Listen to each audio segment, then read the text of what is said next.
अस्सलाम वालेकुम नाज़रीन, प्रोग्राम आवाज़ के साथ आपका होस्ट शहरी हाजिर है। 28 दिसंबर 10 मुहर्रम यौम आशूर के दिन एक ख़ुदकश हमला होता है।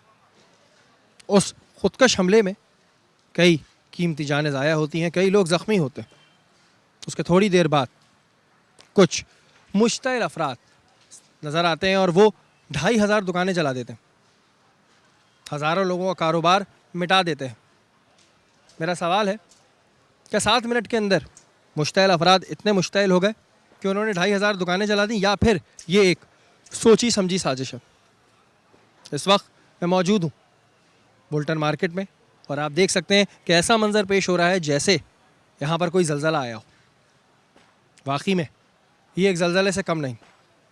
आज हम जाएंगे ताजर बरादरी के पास और पूछेंगे कि उनका इसमें कितना नुकसान हुआ और आगे ताजर बरादरी का क्या फ्यूचर है, हुकूमत की जानिब से क्या उनको बेनिफिट्स मिल रहे हैं। इसके अलावा बात करेंगे अपनी आवाम से। तो आइए अपना प्रोग्राम आवाज़ शुरू करते हैं, क्योंकि आवाज़ है आपकी, अंदाज़ है आज का। ये हादसे से बड़ा सानेहा था, कराची जल उठा। सानेह कराची पर पूरे मुल्क के अवाम गम और गुस्से की कैफियत में नजर आए। हर फर्द और हर घर मातम कदा बन गया। क़यामत सुगरा का मंजर था और कराची जल रहा था।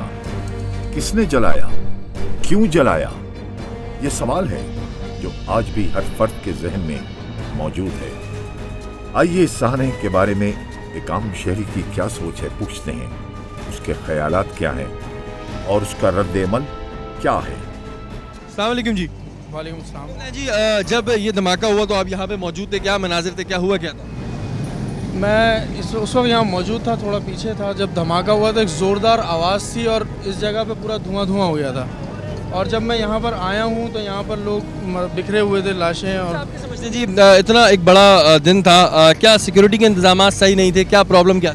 सिक्योरिटी के इंतज़ामात कुछ बेहतर थे, लेकिन यहाँ पर जो कुछ भी हुआ वो गलत हुआ। और जब हम यहाँ पर आए तो पुलिस थी, लेकिन थोड़ी बैक साइड पर थी। ये सिक्योरिटी की बिल्कुल नाकिस ये है, गैर जिम्मेदारी है बिल्कुल। इन लोग के दावा करते हैं कि हम लोग ये जहाँ हमने बना लिया वो एटम बम बना लिया, एक दहशतगर्दों को गिरफ्तार नहीं कर सकते लोग। हमारी स्काउट वहाँ पे खड़ी हुई थी, तमाम स्काउट के जो सर्चिंग थी हमारी कंप्लीट जा रही थी, मगर वहाँ से कोई भी इन नहीं हो सकता था, ना हुआ। अगर ये नुमाइश की तरफ होता तो हज़ारों का तादाद में लोग शहीद होते। एक अगर खुदकश हमला आवर आ रहा है तो उसको रोक किस तरह सकते हैं? तो आगे फटना है जी। हाँ, तो फटना एक आम इंसान जैसा है वो, तो सर से जरा गौर करें ना। अपना हमारे सियाई इतना एडवांस ऐसी कोई बात नहीं है। लोग चाहें तो हो सकता है। मैं समझता हूँ इनसे मुज़ाकरात किया जाए दहशतगर्दों से, ताकत मसले का हल नहीं है। खुदकश हमला तो एक ऐसी चीज़ है, ये तो किसी वक्त भी निकल के आ सकता है। मुझे एक और बात बताएंगे जी, वाक़ये के बाद एक इतना बड़ा वाक़या पेश आया, उसके बाद फ़ौरन दुकानें जला देना, और वो तो लोग थे, वो कोई खुदकश हमला आवर नहीं था, उन्हें किस तरह रोका जाए? आपके समझ से इसमें किसकी कौन इसका जिम्मेदार है? दुकानें जली, इसका जिम्मेदार कौन है?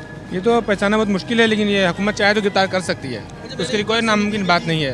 जब जलाया जा रहा था तो पुलिस और रेंजर्स खड़ी हुई देख रही थी, ऐसा है? हाँ बिल्कुल, नाम ये वीडियो में दिखा रहा है ये सरेआम। ये तो बिल्डिंग है तो रेंजर्स और पुलिस के हवाले थी ना।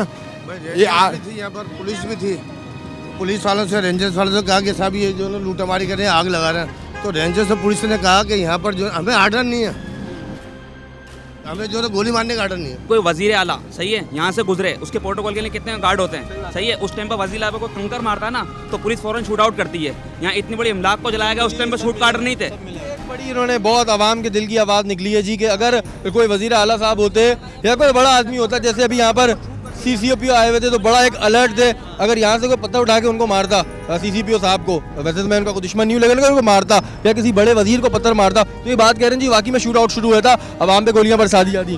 बोल्ट मार कर दौरा किया तो उनको आवाम ने सिर्फ नारेबाजी की और फौरन गाड़ी में बैठ के और निकल पड़े, सही है। यहाँ पर समझ लो इतनी इमलाक पर जगह पुलिस खड़ी हुई, रेंजर्स खड़ी हुई, कोई कार्रवाई करने वाला नहीं था। क्यों? मैं ये नहीं बोलता हुकूमत शामिल, लेकिन आप बजाय सोच से इसको अक्लमंद भी फैसला करते हैं कौन शामिल है। धमाका यहाँ पर हुआ, आग पूरी मार्केट में लगी, और ये सोचिए कैसे लगी आग। आखिर ये कोई पहले से बरादरी का हाल क्या होगा आगे, मुस्तकबिल क्या है? हम जो दुकानदार हैं, अब इसके अंदर जो हमारा असासा था, माल था, रुपया था, पैसा था, हम तो घर के ऊपर थे, सारा जल के खाक हो गया। आप भी मुतासिर अब हम हुए उससे? हाँ बिल्कुल। हम बोल्डन मार्केट में दुकान क्या है। दुकान थी आपकी? मैं घड़ियों की दुकान थी, 2 दुकानें थी, ऑफिस था, अच्छा। 4 उसके कितने नौकर, का सामान 4 था नौकर, कम से कम मेरा माल था 40 लाख रुपये। कौन ऊपर होता है ये फैसले देते हैं, नहीं गोली नहीं चलाना जी, जमलाक जल रही है, जलने दो। सबसे मेन वजह कि हम लोग समझ लो फिरकोबाजी में और क्या नाम है इसमें बढ़ चुके तंजीमों में, हमें चाहिए मुत्तहिद होने की ज़रूरत। कोई इस वक्त समझ लो हर बंदा अपनी सियासत चमकाता है, उसे चाहिए समझ लो आए, बस ये नहीं कि मैं कमाऊँ ये कमाए, सबको मुताबिक काम करना है, सब एक साथ हो जाएं। हर जुलूस बंदर रोड पे क्यों आता है? एम ए जिना रोड पे क्यों आता है? जब गवर्नमेंट सिक्योरिटी प्रोवाइड नहीं कर सकती है हमें, तो ये कारोबारी लिहाज से कराची बल्कि पाकिस्तान का दिल है बंदर रोड क्यों बंद कर दी जाती है? हुकूमत की जानिब से क्या देख रहे हैं, इमदाद हो रही है, क्या बातें हो रही है? प्लास्टिक मार्केट के अंदर इन्होंने ऐलान किया था, कहने लगे हम आपको जो है कहने में इमदाद देंगे 1 अरब रुपए की।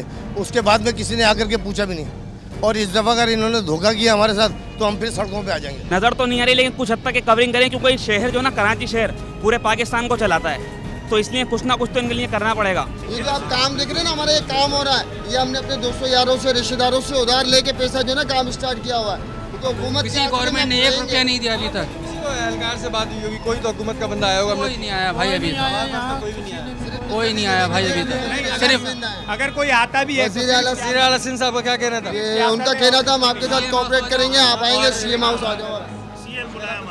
जितने रोड पे आते हैं सिर्फ रिपोर्ट लिख कर गया है, वो सिर्फ रिपोर्ट लिख कर गए हैं। बड़ा इंपॉर्टेंट जो मसले हैं वो सामने आ रहे हैं। ये ताजिर बरादरी के अपने बड़े अहम मसाइल हैं, और उनका कहना है कि हुकूमत की जानिब से सिर्फ बातें हो रही हैं, मुस्तकिल बातें हो रही हैं, लेकिन कोई हल नज़र नहीं आ रहा है। लेकिन अगर हल नहीं हुआ तो डेफिनेटली ये जो चीज़ है ये आगे एक बड़ा मसला बन के हमारे सामने आएगी।